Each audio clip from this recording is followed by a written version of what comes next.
Yo, what's up, homies? It's your boy, Lotard, aka Fatal Career, and today we're gonna be doing another review. It's been 3 days since I've played Fatal Frame 2, and we finished it on the channel.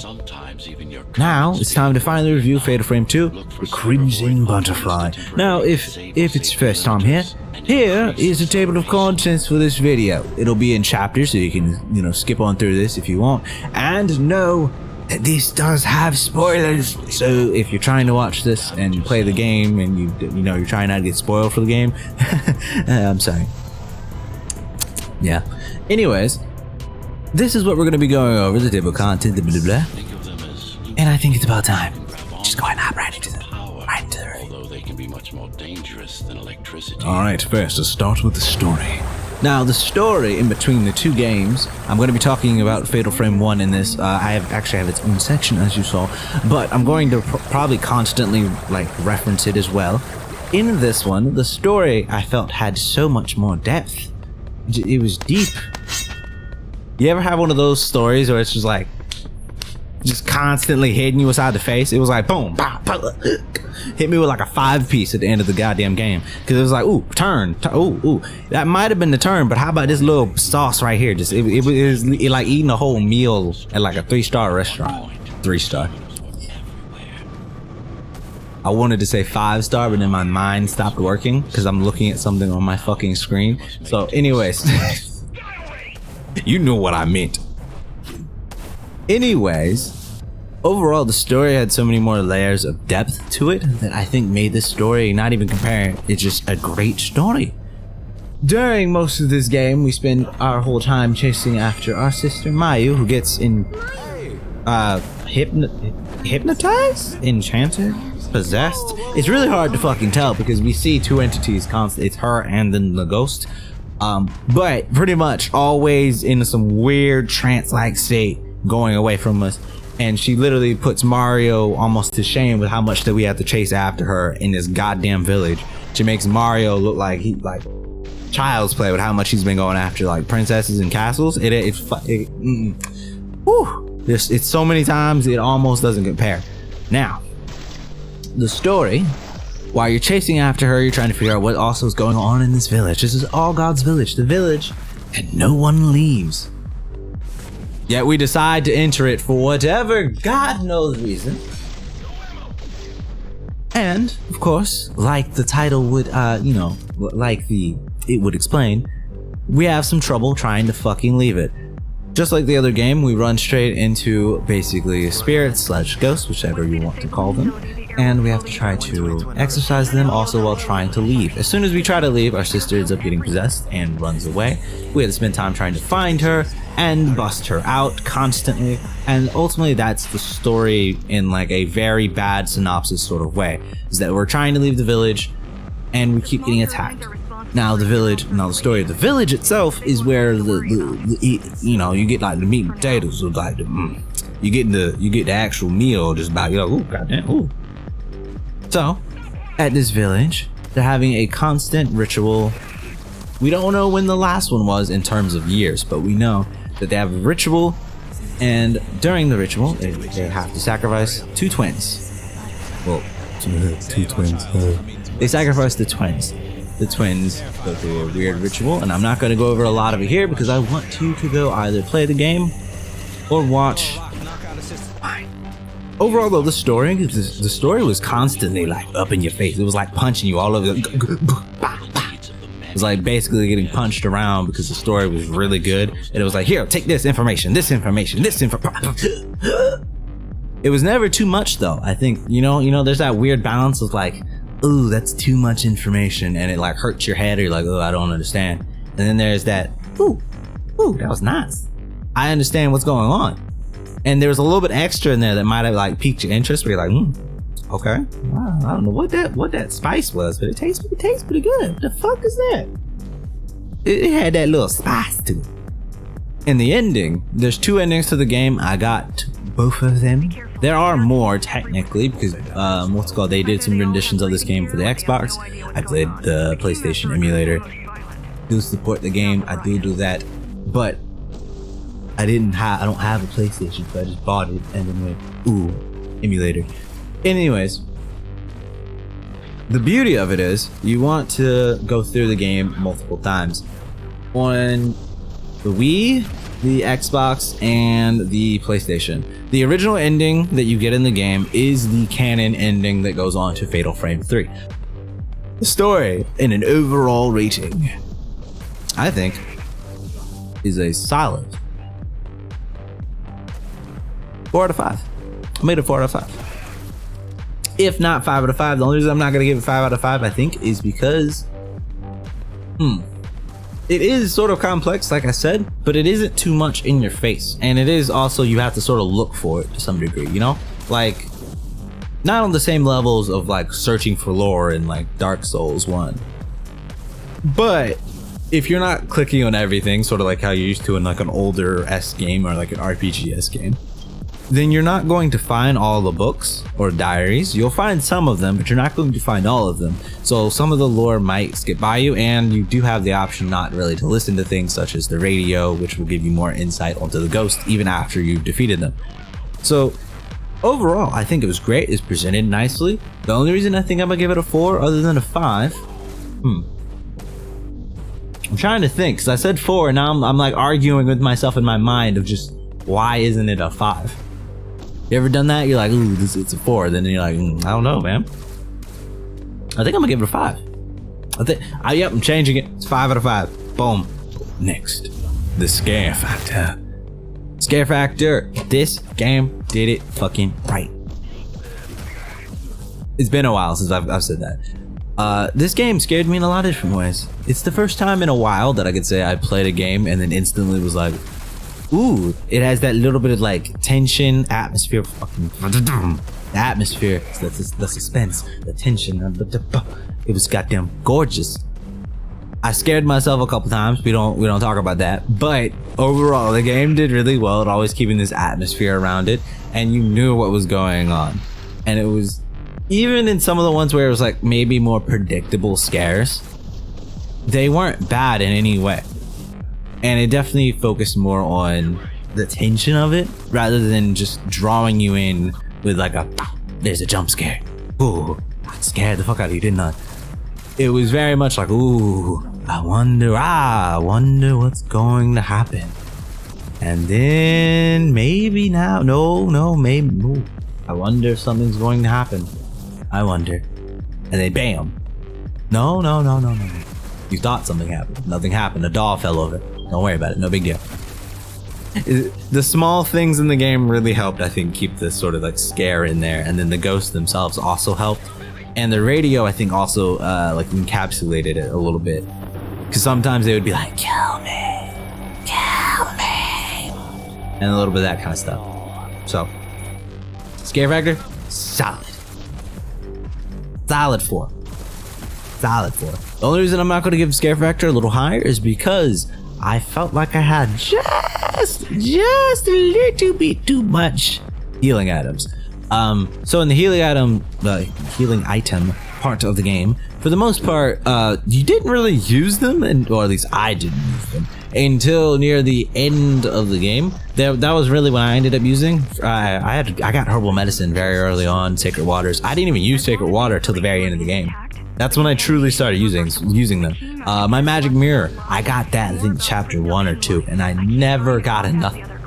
I never got another one because I never used it.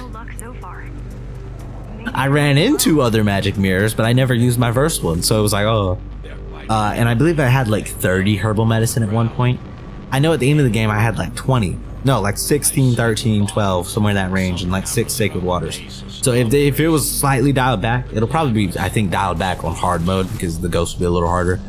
Then, I guess, on that level, that should be lower, and then, you know, it'll have a little bit more fear to it. Because you know how if you know you're going to survive an encounter, you lose like that, I wouldn't say the tension of it, but is it the challenge? Almost like the fear of you knowing that you can't beat them a little bit, or how much damage you can take, I felt like it felt a little higher because of how much there was, if that makes sense. I'm saying that a lot this time because this is really hard to define with some of this because it's so like nitpicky, which is why this game is going to be a high hazard rating on everything. Suspense and Atmosphere is part of this that I wanted to touch on, and I sort of already said it like a little bit, but I didn't go in on it. So, Suspense and Atmosphere are really like the key factors of a horror game in its own way. This atmosphere is what'll keep you in that horror, sort of terrified. Well, if you're going for the scared sort of horror game, sorry, I had to elaborate there, because you know there's multiple horror game genres inside horror subgenres, and you need to. Anyways, if you're trying to scare someone, atmosphere and suspense are huge parts of it. Tension technically falls into suspense, but those parts are really like essential, and I think this game does it well. It keeps it pretty much the whole game. The only times you really don't have, like, I guess the suspense of things is when you know something's not going to happen in that room, and that's only if you know the music of the game changes. You step in a room, or a room is like dun dun dun. You step out. That's not the game. It is the game's fault, not really, because you know that's how they sort of make things. Especially back in these days, it was based on the room that you're in. The game, like the game would play certain tracks, so it was never like a really bad thing. I even used it a couple times more so to like give myself a breath of fresh air, because sometimes you know how you get messed up so much you're like I can't move, god damn it, move, and you don't. There's no guarantee it ever will. Next, the mechanics and new monsters. Now, mechanics, let's start with the spirits. The spirits, this game had so many different kinds, and I love it to death. There were so many different kinds of ghosts. God damn it, we had the fallen ghost that was falling down from the sky, which I felt like was just goddamn torturous to her because she died by falling. We had the two fucking dolls. Well, not the two dolls, two twins. One was a doll, Azumi and Akane. Jesus Christ, and you had to deal with that bullshit because one of them couldn't get hurt, but they were, because it was a whole different entity. You had to deal with them. There was the Will-O-Wisp priest fucking ghost who, Jesus, annoying. We had the crying ghost, the one who had that literal terrifying blackout fucking attack. We had ghosts that would basically duck right when they would typically just charge you. They would duck to the side and you gotta fucking try to adjust to hit them. We had ghosts that would jump while they're trying to attack you almost, so their head's all the way up here, you gotta fucking aim higher. The complexity almost of taking just such a simple action of like, ooh, point the camera towards the ghost, and then the ghost moving, trying to dodge the fucking camera, was really nice. It was like a little like flair to it. They're like, ooh, you fucking missed me. It was so nice, and there was more ghosts that I felt teleported and could phase through shit than the first game. And overall, I also think not just the diversity of them, but the many times where you fought more than one ghost definitely helped with the fear aspect. And just the overall aspect, I guess, of just telling like a story in a way.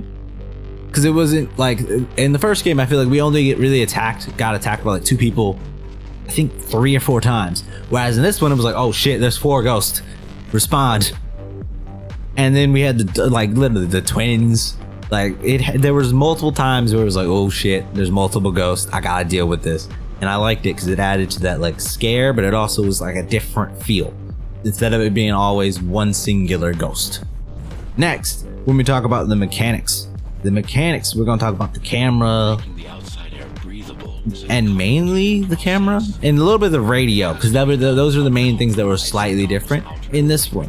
Puzzles I'll touch on too a little bit, but that's a little bit after this. So very first thing with the camera loading the film. I don't remember if it did that in the first game. I don't think it did, where you had that moment, that brief moment of, oh shit, let me put in a new film. And the infinite film. If I remember correctly, in the first Fatal Frame, if I'm wrong, I'll put it on the screen. In the first Fatal Frame, the basic film is unlimited, whereas in Fatal Frame 2, the basic film is unlimited, but it's a different film. If I remember correctly, it's type 14 in Fatal Frame 1, and in Fatal Frame 2, it's type 7.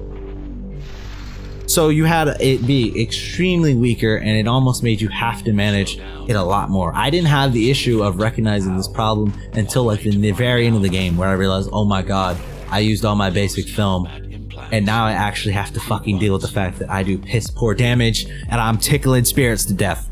I gotta deal with this. I need film, goddammit. I don't want to use it in my high film because Jesus Christ, I ain't got enough of that. So the diversity of the film and having to manage the film, I think really sold it with the camera. And the little, like I already said, the little more movements you had to do with the camera to actually get the ghosts. And I believe movement was revamped with the second game, or the first game as well. So control of the camera was a lot better, if I remember correctly. It was one of those like, ooh, okay. The radio.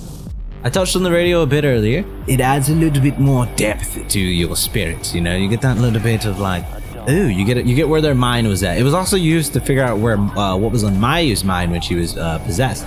And it was a great way to constantly have to peek in there and sort of get like, all right, where the fuck is she at? What the fuck is she doing? I see, she's possessed. She's looking for fucking Itsuki. Great, fantastic. Oh, she thinks that we should do the ritual. Great, fantastic.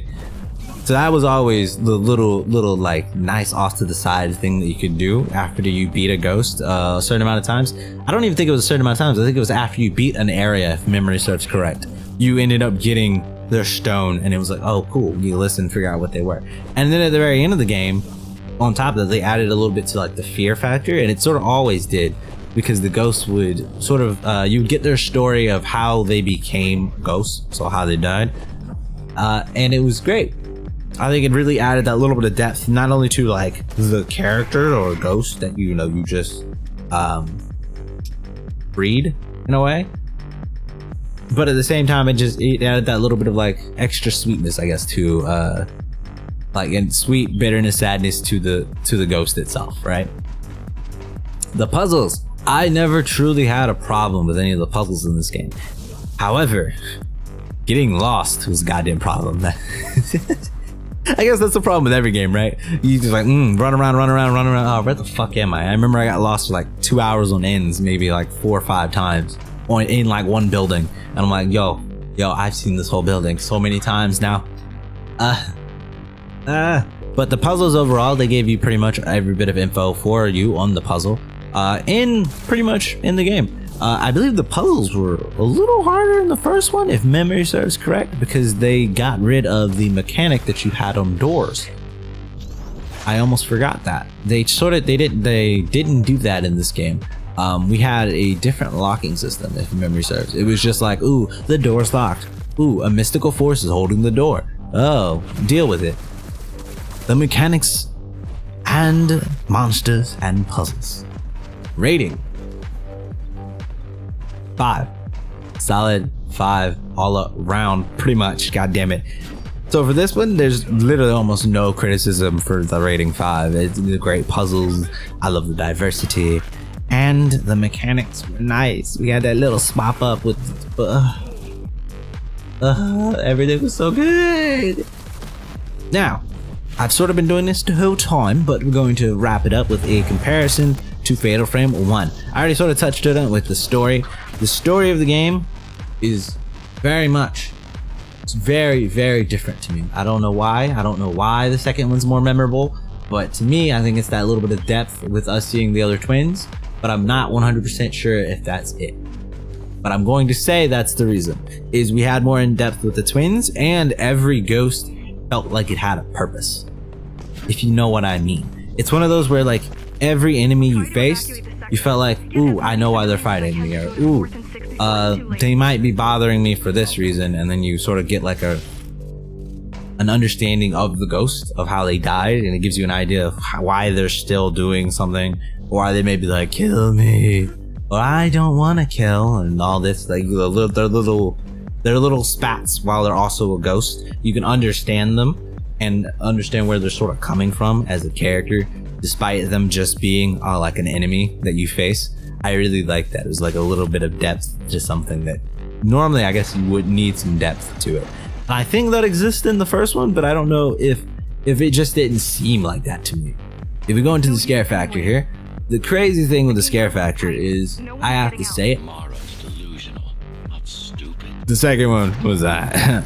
The the second one outdid the first one pretty bigly for me personally. I think the first one did have its nice little points of being scared. It does it really well in specific moments, if I remember correctly. If I remember correctly, it handled the scare factor really well in specific moments of the game. I think 2, however, held that scare factor a lot better than the first one, if that makes sense. Even in the middle of your travels, I think they handled it really well in the second one rather than the first one. I don't know why, but I can tell you that I felt a lot more tension and atmosphere while I was running around All God's Village instead of running around the the house's name. God damn it. That's gonna bother me. The place for Fatal Frame 1. God damn it. I'm sorry. But overall, I found it a lot more scary, I guess. And it held it up a little bit more. So in this case, I'm going to give it again to Fatal Frame 2 being better than the first one. I know it's very rare for the second game or second movie or second anything to outdo the first. Now, I'm going to ask the question, which one do I like more? You would think, because I just said it has those two, I'm going to immediately give it over to Fatal Frame 2. Now, I think I'm still on the fence about this, but I'm probably leaning towards Fatal Frame 2, sure. But I still think Fatal Frame 1 is a great game. I think if I had to compare them and give it a reason why I'd pick 2 over 1, is the diversity. I'm gonna give it to that. I think the diversity was a little bit more there, and how the ghosts themselves tried to get away from the camera made it a little bit more harder, but at the same time not super hard in any form of way. And I think overall the story pushes it over just a little bit with multiple endings for me. Even if we get away from the fact of it having only 2 PlayStation, right? I still like that, and it felt it feels like it has replay value, because the second ending you can only get if you play it on hard mode, and you have to go through on hard mode. And overall, it has that nice feel to it. I don't know what it is, but it's just, I think the second one came out as you know how with the first project, anytime you do something, you're like, ooh, I sort of know what I'm doing, but I don't truly know, right? I feel like they did everything in the first one, and it's super good. And then they expanded upon it in the second one, and then they found this beautiful little masterpiece on accident. And they're like, holy shit. Wow, we just made everything better from the first one. What the fuck? I sort of hope they do the same thing with Fatal Frame 3, but I don't know how to feel. I'm also not immediately playing it. But anyways, so obviously, I think I'm going to pick Fatal Frame 2, but I definitely say Fatal Frame 1 is worth the play. 100% worth the playthrough, and I think both of them are going to hold a little place in my heart for a while. Probably forever a little bit, but definitely for a while I'm going to have both of them on my mind. Now it's time for the overall rating. How do I feel about the game as a whole? I know I gave everything else high marks, but will it pull through at the end? And Fatal Frame 2 Crimson Butterfly. 9 out of 10. I don't have this written down, so I think I'm going to give it I want to say 9, but I think my mind's telling me to put a 10. My heart's telling me 10 out of 10. I'm gonna give it a biased 10 out of 10. I'm gonna give it a 10 out of 10. Straight 10 out of 10 on the channel. Favorite game I played in a while. 100%. Stamp of approval. I love the game. I've told this before. Anytime I give a game a 10 out of 10, probably expect there to be a bias there, and I 100% say there's probably a bias somewhere in me because I just beat the game, and the ending is still with me and the memories and everything. So I'm going to say, even if you go, oh my god, you have a bias, it's not a great game, or oh, it's not a 10 out of 10, it's an 8. Well, for me, it's a 10, all right? It's a full ass 10 right now, okay? If I have to come back later and update it in the comments or something, I'll tell you. But right now, this goddamn moment is a goddamn 10, all right? Solid, solid, solid, solid. And since I haven't done one on the first game, so that came up with the idea of me doing these reviews afterwards, I'm going to give the first Fatal Frame a solid 9, and if you guys want me to deep dive into that game, I will. I'll go over everything as possible, deep as possible, but like that has to be asked for to go over one of the games that I've already sort of done, but it's been a long ass time since I've done it. I don't mind going back to do it. But yeah, that is the review of Fatal Frame 2 Crimson Butterfly. I don't know what I'm doing with these voices and accents. It's just fun to do. I do way too much of this all the time. Anyways, if you guys enjoyed this, which I hope you do, one, you can go play the game, god damn it. Especially since they just remastered the 5th one, right? Yeah, I still haven't played 3, 4, and 5, but I plan on it. They just probably won't be immediately, but definitely in the future I do want to play them. And then, like I said before, if they plan on making another one, I will play through all of them before the new one comes out. That is what I said at the end of Fatal Frame 2, and it is what I will stick to. Now, hope you guys enjoyed today's video. If you did, click that like button. If you're new to the channel, click that subscribe button to meet up with me another one of my videos. If you wish to be notified when I upload, click that notification bell so you're notified in your email and on YouTube when I upload. Other than that, I hope you all have a great day, and I'll catch you homies next Low Tide. Fuck this scene. Fuck the whole world trying to step on my dreams. Heard you talk shit, now you fucking with me. Reaper that seal couldn't contain the beast. 10-tail bomb, I'm Ginger a key. Fuck your whole team, they all fell with ease. I'm a black cyclone, run through the trees. I will rain death, just fall to your knees. Hit your knee.